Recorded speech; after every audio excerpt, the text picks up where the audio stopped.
Operation સિંદૂરને બિરદાવવા અને ભારતીય સેનાને વધાવવા માટે છોટાઉદેપુર નગરમાં વિશાળ તિરંગા યાત્રા નીકળી હતી। જમ્મુ કાશ્મીરના પહેલગામમાં આતંકવાદીઓ દ્વારા નિર્દોષ નાગરિકોની નિર્મમ હત્યા કરવામાં આવી હતી। આ હત્યાકાંડનું માન્ય વડાપ્રધાન શ્રી નરેન્દ્રભાઈ મોદીના નેતૃત્વવાળી કેન્દ્ર સરકારની દ્રઢ ઈચ્છાશક્તિના સથવારે ઓપરેશન સિંદૂર દ્વારા બદલો લેવામાં આવ્યો છે અને તેના લીધે દેશમાં એક અનેરો વાતાવરણનું સર્જન થયું છે। ઓપરેશન સિંદૂરને બિરદાવવા અને ભારતીય સેનાને વધાવવા અને દેશવાસીઓના મનોબળને મક્કમ બનાવવાના આશયથી છોટાઉદેપુર નગરમાં એક વિશાળ તિરંગા યાત્રા લોકસભા સાંસદ જસુભાઈ રાઠવાના વસેડી સ્થિત કાર્યાલય ખાતેથી ડીજે ઉપર દેશભક્તિના સુરો સાથે હાથમાં તિરંગા લઈ બાઇક રેલી નીકળી હતી, જે પેટ્રોલ પંપ 4 રસ્તા, સ્ટેટ બેંક 4 રસ્તા, club road, fire station, post office, Kalika Mata મંદિર, જૈન મંદિર, કસ્બા 4 રસ્તા, Panjrapol, police line, Gurukrupa, palace road થઈ શાસ્ત્રીનગર સ્થિત ભાજપ કાર્યાલય ખાતે પૂર્ણ થઈ હતી। આ ભવ્ય તિરંગા યાત્રામાં છોટાઉદેપુર વિધાનસભાના ધારાસભ્ય રાજેન્દ્રસિંહ રાઠવા, પૂર્વ રેલ રાજ્યમંત્રી નારાયણભાઈ રાઠવા, તાલુકા પંચાયત પ્રમુખ કલ્પનાબેન રાઠવા, નગરપાલિકા પ્રમુખ મંજુલાબેન કોહલી, છોટાઉદેપુર એપીએમસીના ચેરમેન મુકેશભાઈ પટેલ, છોટાઉદેપુર શહેર ભાજપ પ્રમુખ અંકુરભાઈ પંચોલી સહિત છોટાઉદેપુર જિલ્લા, તાલુકા, શહેર ભાજપના હોદ્દેદારો, કાર્યકરો અને નગરજનો મોટી સંખ્યામાં જોડાયા હતા। આવો સાંભળીએ આ અંગે છોટાઉદેપુર વિધાનસભા ધારાસભ્ય રાજેન્દ્રસિંહ રાઠવા શું કહી રહ્યા છે, સાંભળો તેઓના મુખે। છોટાઉદેપુર નગર ખાતે છોટાઉદેપુરના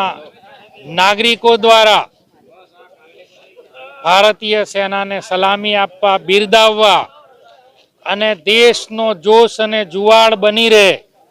ભારતીય સેનાને સેલ્યુટ કરવા માટે આજે તિરંગા યાત્રા જે આ નગરજનોમાં ફરી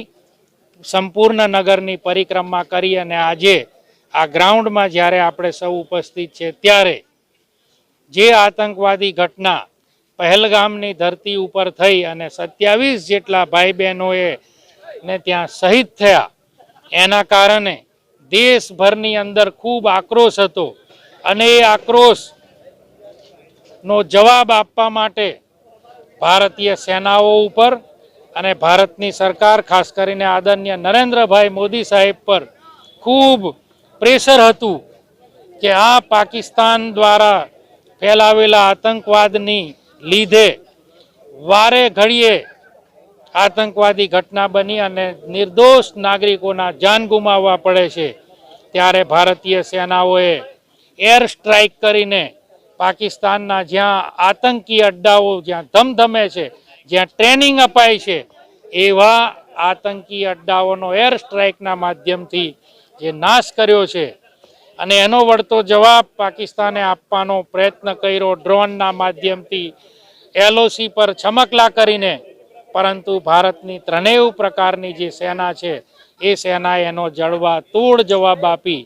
પાકિસ્તાનને માત્ર 2 દિવસની અંદર યુદ્ધ વિરામ કરવા પર મજબૂર કર્યું છે।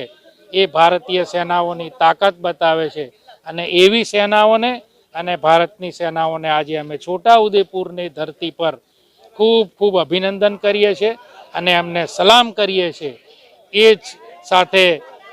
ભારત માતા કી જય, વંદે માતરમ અને ભારતીય સેનાને સેલ્યુટ, સલામ।